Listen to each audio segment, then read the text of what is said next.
আসসালামু আলাইকুম প্রিয় উদ্যোক্তা ভাই বোনেরা, আশা করি সকলেই ভালো আছেন। আলহামদুলিল্লাহ, আমিও ভালো আছি।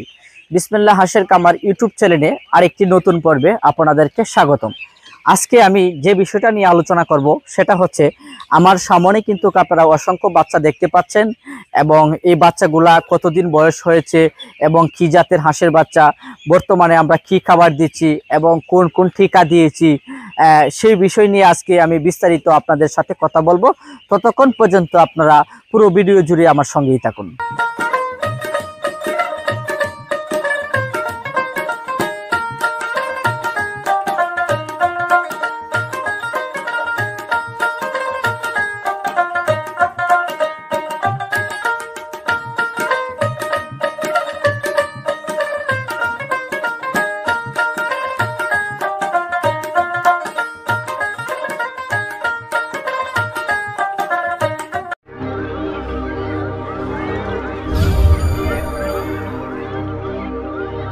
সুপ্রিয় দর্শক, এখানে যে বাচ্চাটা রয়েছে এই বাচ্চাটার বয়স কিন্তু আজকে 28 দিন হয়েছে, এবং এই বাচ্চাগুলাকে কিন্তু আমরা এখনো পর্যন্ত আমাদের যে শেড ঘর রয়েছে সেই শেড ঘরেই কিন্তু আমরা বাচ্চাগুলাকে পালন করতেছি। কারণ হচ্ছে এই বাচ্চাগুলা পানিতে দেওয়ার এখনো সময় হয় নাই। পানিতে দিয়েই হয়তো ঘন্টা 2 ঘন্টা পানিতে রাখার পরেই কিন্তু এই বাচ্চাগুলাকে আমরা আমাদের যে বাচ্চার স্থান রয়েছে সেই স্থানেই কিন্তু আবার নিয়ে আসি। তো সেক্ষেত্রে আপনারা যারা নতুন উদ্যোক্তা আছেন, যারা খামার করবেন চিন্তা ভাবনা করতেছেন, অনেক সময় দেখা যায় আপনারা জিরো বাচ্চাটা নিয়ে পালন করতে পারেন না। কারণ বাংলাদেশে একটি ভাইরাস নামক একটি রোগ ছিল, যে ভাইরাসে কিন্তু অনেক বাচ্চাই কিন্তু 1 থেকে 10 দিনের ভিতরে অথবা 15 দিনের ভিতরে প্রায় 100%-এর মাঝে 70% বাচ্চা মারা যায়, আর 30% বাচ্চা থাকে। এখন বর্তমানে বাংলাদেশে এই ধরনের সমস্যার সম্মুখীন নাই, ভাইরাসটি চলে গেছে। আর এই ধরনের ভাইরাসের আক্রান্তিত হলে যে মেডিসিনগুলো ব্যবহার করতে হবে সেটাই কিন্তু আমরা কৌশল অবলম্বন করতে পারি, এবং আমাদের মাধ্যমে যদি কারোর যদি কোনো সমস্যার সম্মুখীন হয় তাহলে কিন্তু অবশ্যই আপনারা আমাদের সাথে যোগাযোগ করতে পারেন। স্ক্রিনশটে যে নাম্বারটা দেওয়া থাকবে সেই নাম্বারেই কিন্তু যোগাযোগ করে আপনাদের যে সমস্যার সম্মুখীন সেটা প্রয়োজনীয় আমাদের কাছে যদি আপনারা বলেন, অবশ্যই আমরা আপনাকে হেল্প করব। আরেকটা বিষয় হচ্ছে যে এখানে যে বাচ্চাটা পালন করা হচ্ছে এই বাচ্চাগুলা কিন্তু এখন পর্যায়ে কিন্তু আমরা ধান দিচ্ছি এবং গম দিচ্ছি। কেননা ধান গমটা এই কারণে দিচ্ছি, আপনারা জানেন যে বোর্ডিংয়ের ক্ষেত্রে যখন বোর্ডিং চলাকালীন সময় যখন ওভার হয়ে যায় তখন কিন্তু আমরা ধান গম ভুট্টা বসি প্রোটিন জাতীয় যেগুলা খাবার আসে সেইগুলা খাবারই কিন্তু বাচ্চাগুলাকে দিতে পারি। কারণ হচ্ছে আমরা বোর্ডিং করার ক্ষেত্রে কিন্তু আমরা ব্রয়লার যে টাটাস যে খাদ্যটা আছে ওই খাদ্যটাই কিন্তু আমরা 15 থেকে 18 দিন পর্যন্ত কিন্তু ব্যবহার করি। এর পরবর্তীতে কিন্তু আমরা ধান গম ভুট্টা বসি এইগুলা খাবারই কিন্তু দেই। আর যখন যেহেতু আমাদের বাচ্চাটা বয়স 28 দিন হয়ে গেছে, আপনাদের জাতের এরকম বাচ্চা রয়েছে অনেকেই সমস্যার সম্মুখীনের মাধ্যমে থাকেন যে 28 দিন বয়স হয়েছে বাচ্চাটাকে আমরা পানিতে দিতে পারবো কিনা।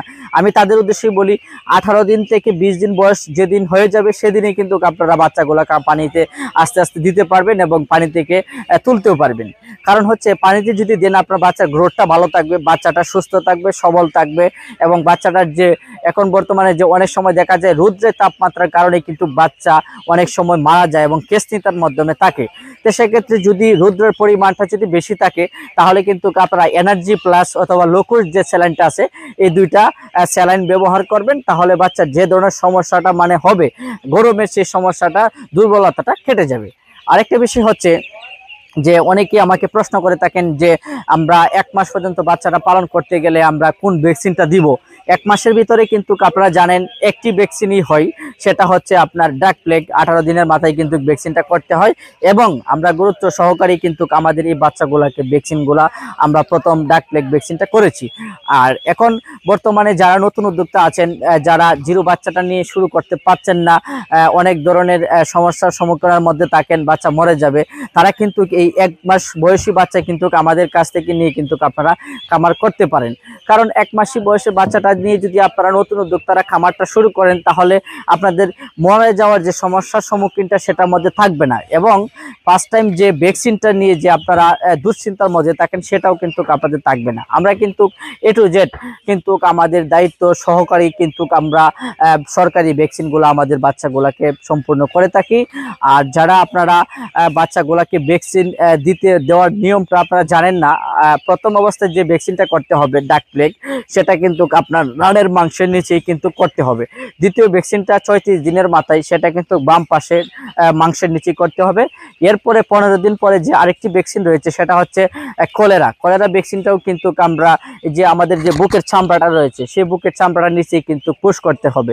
এবং পুশ যে করবেন কত মিলি করে করবেন, প্রতিটা বাচ্চাকে একটা সিরাপ যেটা রয়েছে সেই একটা সিরাপে কিন্তু আপনি 100 বাচ্চাকে ভ্যাকসিন করতে পারবেন, এবং 1 মিলি করেই কিন্তু প্রত্যেকটা বাচ্চাকে সেবন করতে হবে। তাহলে কিন্তু আপনাদের সঠিক অনুযায়ী যদি ভ্যাকসিনটা সঠিক মতন পড়ে, তাহলে আপনাদের বাচ্চার কোনো ধরনের সমস্যা হবে না। তো সুপ্রিয় দর্শক, আপনারা যারা এইরকম 1 মাসের বয়সে বাচ্চা দিয়ে খামার করবেন এবং বাচ্চা খুঁজে পাচ্ছেন না, তারা কিন্তু আমাদের বিসমিল্লাহ হাঁসের খামার এন্ড হ্যাচারিতে যোগাযোগ করতে পারেন। এখান থেকে কিন্তু আমরা বিভিন্ন রকমের বাচ্চাই কিন্তু বিভিন্ন খামারিদের মাধ্যমে দিয়ে থাকি সুবিধার্থে। তো এখানে যে বাচ্চাটি রয়েছে সেটি হচ্ছে 1 মাস হয় না এখনো, 2 দিন কম আছে, 28 দিন বয়স বাচ্চার। এই বাচ্চাটার প্রাইস দিচ্ছি আমরা 120 টাকা। আপনারা যারা এই ধরনের বাচ্চা নিতে চান তারা অবশ্যই আমাদের বিসমিল্লাহ হাঁসের খামার ইউটিউব বিসমিল্লাহ হাঁসের খামারের চ্যানেলে যোগাযোগ করতে পারেন। ভিডিও স্ক্রিনশটে কিন্তু আমাদের নাম্বার দেওয়া থাকবে, সেখান থেকে নাম্বার কানেক্ট করেই কিন্তু আপনারা আমাদের সাথে যোগাযোগ করতে পারেন। আর এখানে যারা যদি কোনো সমস্যার সম্মুখীন হন, আমি তাদের উদ্দেশ্যে বলি, তারা অবশ্যই এই নাম্বারে যোগাযোগ করলে যদি কোনো সমস্যা হয় তাহলে আমরা আপনাদেরকে যতটুকু পারি সহযোগিতা করব। তো সুপ্রিয় দর্শক, দীর্ঘক্ষণ আমি আপনাদের সাথে কথা বলেছি। এখনও যারা আমার এই বিসমিল্লাহ হাঁসের খামার ইউটিউব চ্যানেলটাকে সাবস্ক্রাইব করেন নাই, অবশ্যই আপনারা পাশে থাকা বেল আইকনটি বাজিয়ে আমার চ্যানেলটিকে সাবস্ক্রাইব করে দিবেন। আর যারা ইতিমধ্যে আমার চ্যানেলটিকে সাবস্ক্রাইব করে দিয়েছেন, তাদেরকে আমার অন্তরস্থল থেকে ভালোবাসা এবং শুভকামনা রইল। সকলে ভালো থাকেন, সুস্থ থাকেন। আল্লাহ হাফেজ।